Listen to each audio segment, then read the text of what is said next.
¿Qué tal amigos? Mi nombre es Gonzalo Reina y es un placer estar con ustedes nuevamente en este discipulado bíblico por internet, conociendo a Dios a través de la Biblia. Y hoy comenzaremos a estudiar una doctrina que va a presentarse de una manera que podamos nosotros entenderla en todo su contexto, porque desgraciadamente esta doctrina de las promesas de Dios, es una doctrina que llega en muchas ocasiones a ser distorsionada, llega en muchas ocasiones a ser malentendida, y es importante que nosotros la conozcamos eh, en su totalidad y la entendamos bien para precisamente no llegar a una distorsión de lo que dice la palabra de Dios. Entonces, vamos a comenzar este estudio de las promesas de parte de Dios. Lo vamos a dividir en dos partes para tener un mejor entendimiento. Y bueno, vamos a comenzar porque dentro de lo que es la teología existe lo que se conoce como el estudio de los pactos. Un pacto es aquello que se envuelve en una promesa. Y fíjense una cosa, cuando nosotros vamos al libro de los Salmos en su capítulo número 89, versículo 34, podemos ver que dice lo siguiente: no olvidaré mi pacto, ni mudaré lo que ha salido de mis labios. Esto es lo que está diciendo Dios. No olvidaré mi pacto, ni mudaré lo que ha salido de mis labios. Este texto, este texto nos va a servir como base para saber que lo que dice Dios no va a cambiar. Entonces de ahí comenzamos con la certeza de que cuando Dios promete algo, cuando Dios dice algo, eso va a suceder o Él lo va a realizar. Ahora bien, hay un, hay un ejemplo que la palabra de Dios tiene que es muy impactante. Muy impactante. Se encuentra en el libro de Jeremías en su capítulo número 35, porque nos habla de cómo hay un grupo, una familia, los recabitas, que ellos se sujetaron a lo que se les había dicho. Entonces vamos a leer del capítulo número 35 del libro de Jeremías los primeros 13 versículos. Y dice así la palabra de Dios. Palabra de Jehová que vino a Jeremías en días de Joacim, hijo de Josías, rey de Judá, diciendo: Ve a casa de los recabitas y habla con ellos, e introdúcelos en la casa de Jehová y en uno de los aposentos, y dales a beber vino. Toma entonces a Jaazanías, hijo de Jeremías, hijo de Abisinias, a sus hermanos, a todos sus hijos y a toda la familia de los recabitas, y los llevé a la casa de Jehová, al aposento de los hijos de Hanán, hijo de Igdalías, varón de Dios, el cual estaba junto al aposento de los príncipes, que estaba sobre el aposento de Maasías, hijo de Salum, guarda de la puerta. Y puse delante de los hijos de la familia de los recabitas tazas y copas llenas de vino, y les dije: Bebed vino.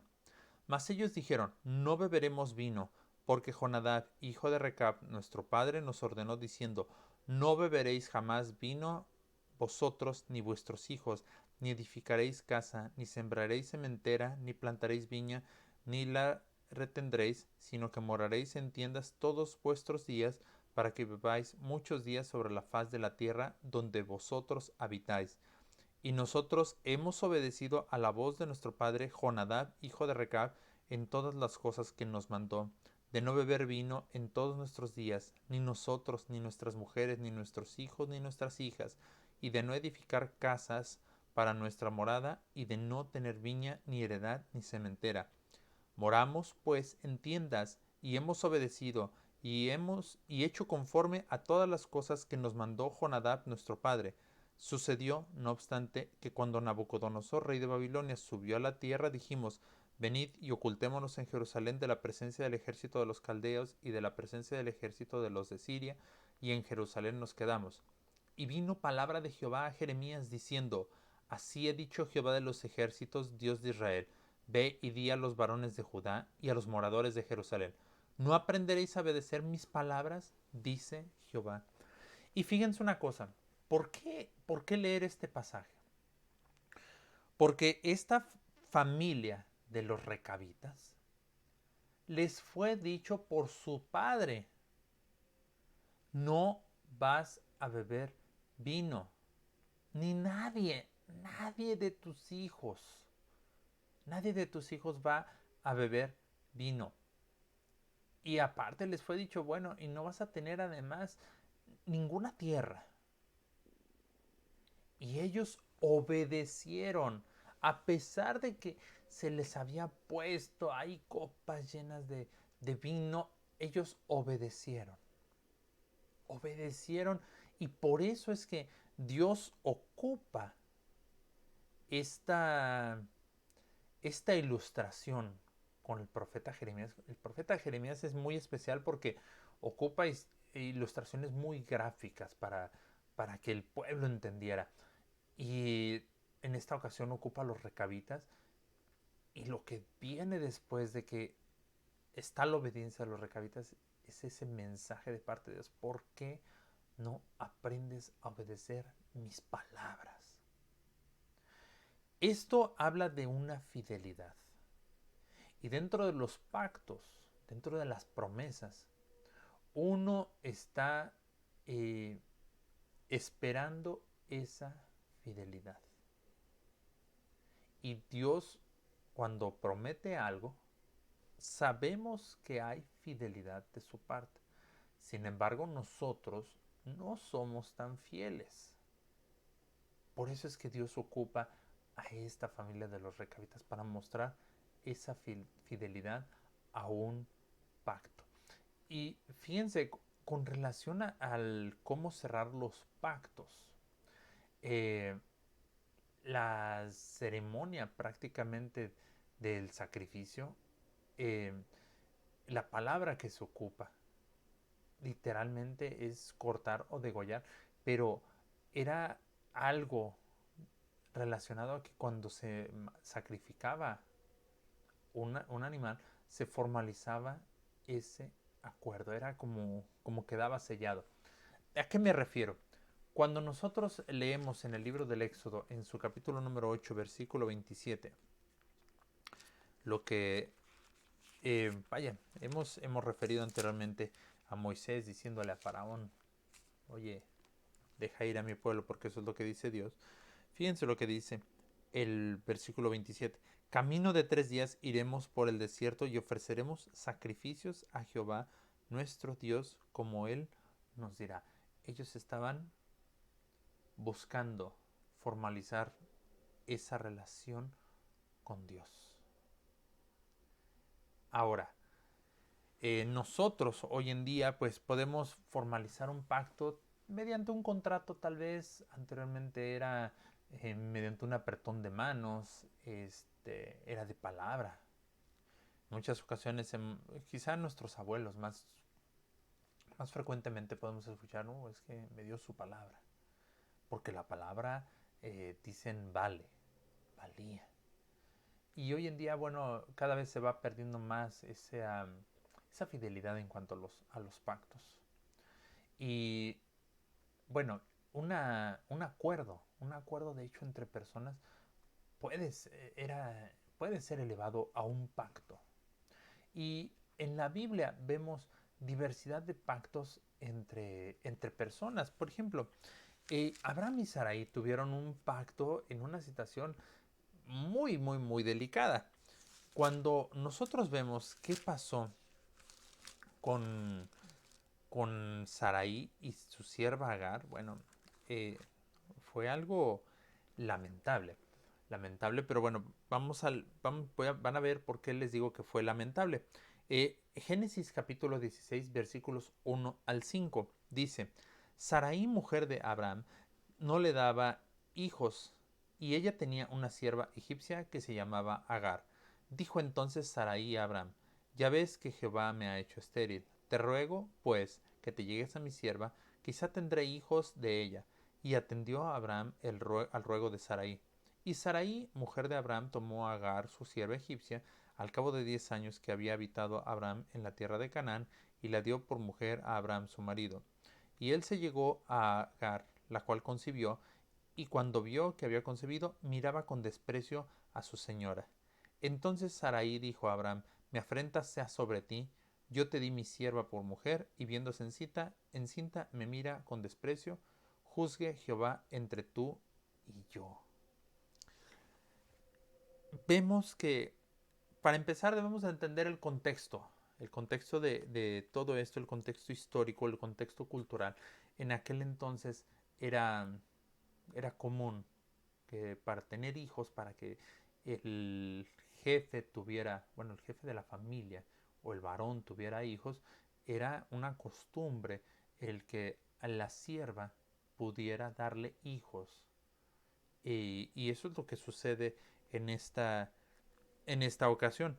Pero Agar, cuando ve que pues ella sí le va a poder dar un hijo a Abraham, pues entonces ya miraba con desprecio a Sarai.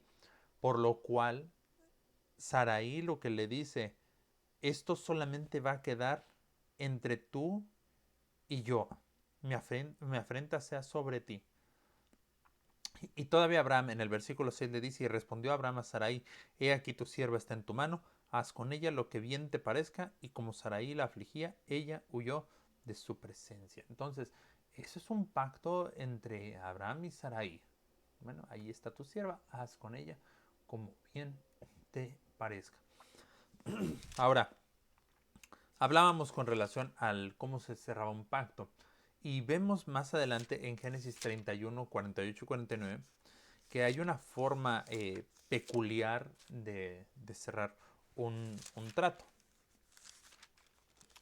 Eh, Veamos, Génesis 31, dice el versículo 48.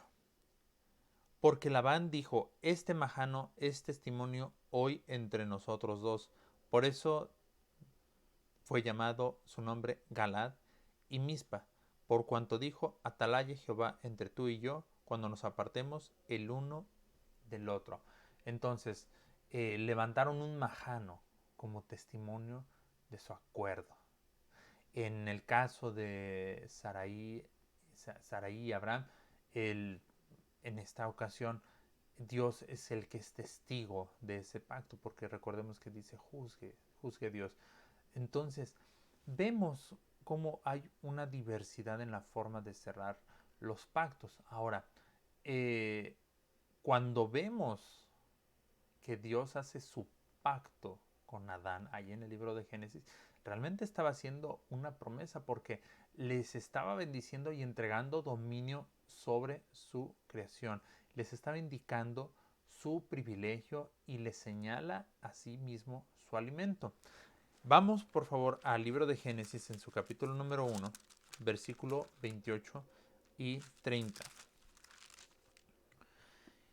Y los bendijo Dios y les dijo: fructificad y multiplicaos, llenad la tierra y sojuzgadla, y señoread en los peces del mar, en las aves de los cielos, y en todas las bestias que se mueven sobre la tierra. Y dijo Dios: he aquí que os he dado toda planta que da semilla, que está sobre la tierra, y todo árbol en que hay fruto y que da semilla, y os serán para comer. Dios estaba ciertamente sellando ese pacto, les estaba diciendo: hey, miren, van a hacer todo esto. Y luego continúa en el 30: y a toda bestia de la tierra, y a todas las aves de los cielos, y a todo lo que se arrastra sobre la tierra, en que hay vida, toda planta verde les será para comer. Y fue así. Entonces, así como dijo Dios, así iba a ser, porque quien lo estaba diciendo era precisamente Dios que le estaba diciendo esto a Abraham. Y dentro de estos pactos divinos son promesas a las que el hombre debe de adherirse. Y hay una promesa muy especial en el libro de Génesis, su capítulo número 9, versículos 11 al 17. Porque ¿qué pasó? ¿De dónde venimos aquí? El capítulo 9. La maldad en la tierra ha aumentado. Noé es instruido por Dios para que construya un arca para que se salve él y su familia. así como animales. El arca es construida, viene un diluvio que debemos de decir fue un diluvio global, un diluvio que cubrió absolutamente toda la tierra.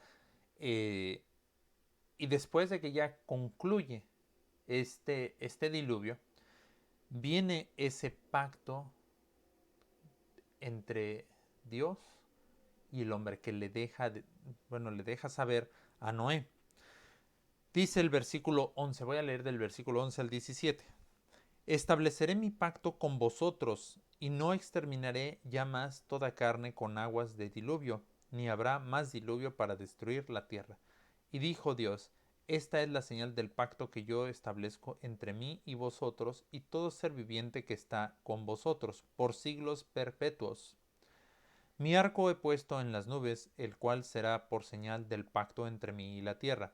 Y sucederá que cuando haga venir nubes sobre la tierra, se dejará ver entonces mi arco en las nubes, y me acordaré del pacto mío que hay entre mí y vosotros y todo ser viviente de toda carne, y no habrá más diluvio de aguas para destruir toda carne. Estará el arco en las nubes, y lo veré, y me acordaré del pacto perpetuo entre Dios y todo ser viviente con toda carne que hay sobre la tierra. Dijo pues Dios a Noé, esta es la señal del pacto que he establecido entre mí y toda la carne que está sobre la tierra. Prácticamente, prácticamente aquí está Dios estableciendo un pacto en el cual no va a volver a ocupar un diluvio como ya lo había hecho para destruir al todo ser viviente. Ese arco es el arco iris. Cada vez que tú veas un arco iris, así como a Dios le sirve de recuerdo de ese pacto que hizo con Noé, así tú también puedes mirar ese arco precioso y puedes recordar que las promesas de Dios se van a cumplir. Siempre, siempre.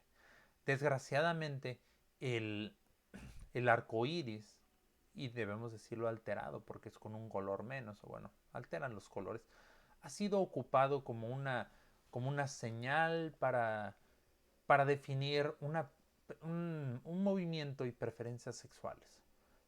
Pero cuando vemos nosotros el origen de este arco iris, nos damos cuenta que tiene un significado superior por completo, que no es algo que sea para un orgullo, sino que este arco iris es el pacto que Dios estableció con los hombres, que le fue dicho a Noé,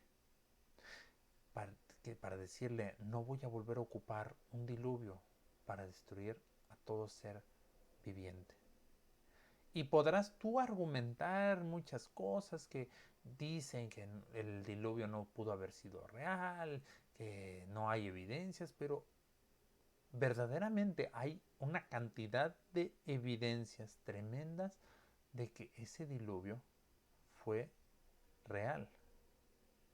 Y así como real fue este diluvio, así de reales son cada una de las promesas, cada uno de los pactos que Dios ha establecido. Nosotros como hombres, a diferencia de Dios, nosotros hacemos una promesa y fallamos. Nada más piensa en esto. ¿Cuántas veces tú has hecho una promesa, querido amigo que nos ves? Y la has roto. No has mantenido tu promesa. Lo cual, bueno, nos habla de nuestra naturaleza como hombres. Y hay ocasiones en las que nosotros como hombres pensamos que las promesas de Dios son exactamente iguales, que Él promete y que a la hora que es necesaria esa promesa, la va a romper, pero no, no porque queremos hacer a Dios como si fuera hombre y no es así. Dios, por el hecho de ser Dios, va a ser completamente diferente a nosotros y cada una de sus promesas no se van a romper. Porque como leíamos al principio en ese Salmo 89, lo que Él ha dicho no va a cambiar. No va a cambiar. Así que ten la certeza de que cada una de las promesas, cada uno de los pactos que ha establecido Dios no van a cambiar. Ahora, debemos de ver que esos pactos, esas promesas, no es una situación de igual a igual, de un hombre con un hombre, sino que es algo superior, porque estamos hablando de Dios haciendo un pacto con nosotros. Dios haciendo un pacto con Abraham, con Noé, que ¿quiénes son? ¿Quiénes fueron? Ciertamente fueron hombres usados por Dios, pero al final de cuentas no dejaron de ser hombres. Y sin embargo, Dios lo ha cumplido. Fíjense, vemos, por ejemplo, Génesis capítulo número 12, los primeros 3 versículos, que dice, pero Jehová había dicho a Abraham, vete de tu tierra y de tu parentela y de la casa de tu padre, a la tierra que te mostraré, y haré de ti una nación grande, y te bendeciré, y engrandeceré tu nombre, y serás bendición. Bendeciré a todos los que te bendijeren, y a los que te maldijeren maldeciré, y serán benditas en ti todas las familias de la tierra. Este pacto de Dios con Abraham es un pacto que tiene una trascendencia hasta nuestros días. Se cumple lo que dice la palabra de Dios.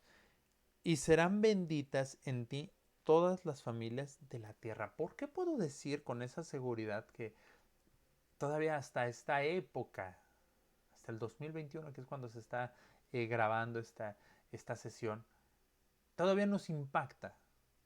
Porque el Señor Jesucristo es descendiente de Abraham. Y todas las familias de la tierra reciben bendición en el Señor Jesucristo cuando nosotros le aceptamos. Entonces se dan cuenta cómo una promesa que fue hecha hace 4000 años, hasta el día de hoy tiene su cumplimiento. Hasta el día de hoy nosotros podemos ver cuando llueve ese arco maravilloso. Y son cosas que nosotros podemos ver. El arco lo podemos ver y podrás decir, bueno, pero yo no veo la promesa de parte de Dios, yo no veo al Señor Jesucristo, pero desde luego que puedes tú sentirlo si tú decides abrir tu corazón de manera sincera. Entonces, ¿Dios cumple? Sí, Dios cumple todo lo que va a hacer. Hay otro pacto, el pacto entre Dios y David. Nuevamente, otro ejemplo de promesas que se cumplirán. Y vemos en el segundo libro de Samuel, en su capítulo número 7, versículo 8 al 17.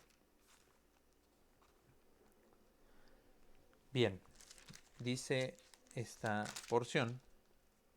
Ahora pues dirás así a mi siervo David, así ha dicho Jehová de los ejércitos, yo te tomé del redil, de detrás de las ovejas, para que fueses príncipe sobre mi pueblo, sobre Israel, y he estado contigo en todo cuanto has andado, y delante de ti he destruido a todos tus enemigos, y te he dado nombre grande, como el nombre de los grandes que hay en la tierra.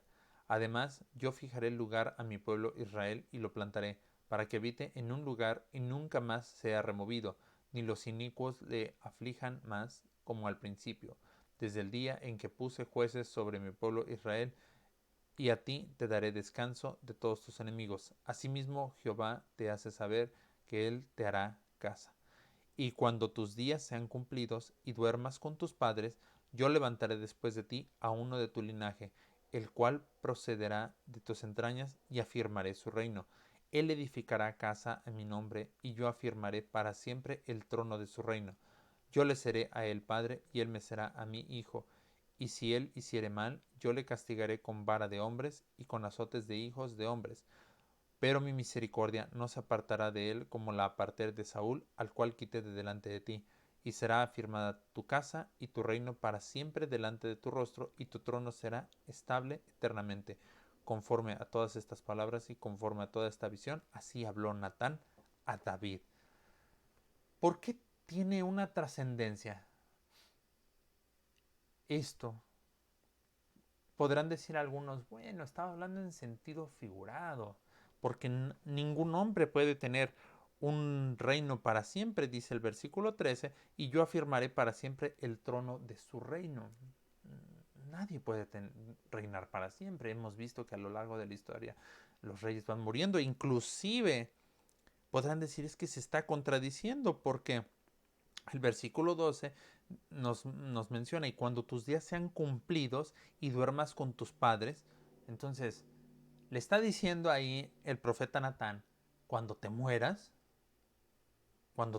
entonces va a ocurrir todo esto, yo levantaré después de ti a uno de tu linaje. La importancia de este pasaje es que está hablando del establecimiento del reino eterno del Señor Jesucristo. Y nuevamente, el Señor Jesucristo es descendiente de David. Entonces, vemos cómo Dios está cumpliendo todo lo que ha dicho. Podrán decir algunos, yo no veo que ahorita el Señor Jesucristo esté reinando. No, desde luego que ahorita todavía no está reinando porque todavía no es el tiempo. Pero poco a poco podemos ir viendo cómo ese momento maravilloso en el que comienzan a suceder las cosas apocalípticas se acerca. Y entonces va a reinar el Señor Jesucristo por siempre. Es cierto que esta promesa se hizo hace muchos años, pero el cumplimiento vendrá cuando venga precisamente el milenio, cuando el Señor Jesucristo comience su reinado. Así que hemos hablado acerca de las promesas de parte de Dios. Vamos a continuar en la próxima sesión, Dios mediante, hablando de esta doctrina tan importante en relación a las promesas y nos vamos a profundizar en ellas. Pero mientras tanto, y a manera de resumen, debemos de ver que una promesa o un pacto es entre hombres, pudiera ser de igual a igual porque al final de cuentas somos hombres. Pero cuando se trata de una promesa de Dios no podemos decir que es de igual a igual, porque es Dios. Y nosotros, ¿quiénes somos? Somos simplemente hombres. Todas las promesas que Dios ha dado se van a cumplir. No van a cambiar por nada, porque Él no es hombre para que se arrepienta. Que el Señor les bendiga mucho. Si ustedes tienen alguna pregunta o algún comentario, no duden en enviarnos un mensaje y nosotros estaremos gustosos de responderles. Que el Señor les bendiga y que la paz del Señor quede en sus corazones.